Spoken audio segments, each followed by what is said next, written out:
និយាយដើមគេអត់ថោកទាបទេប៉ុន្តែបើនិយាយដើមគេមិនពិតហើយមូលប្រកាច់លៀបពណ៌ចោតប្រកាន់ញុះញង់ដើម្បីលើកតម្កើងខ្លួនឯងអាហ្នឹងថោកទាបថោកទាបទៅទីបំផុត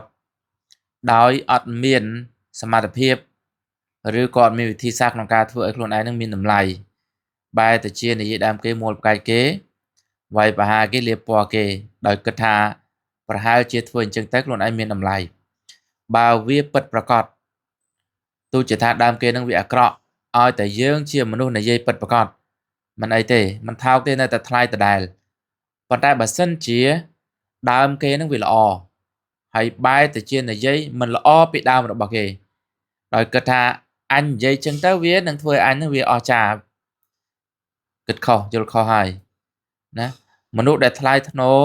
មនុស្សដែលមានតម្លៃមនុស្សដែលខ្ពង់ខ្ពស់គឺនិយាយការពិតណា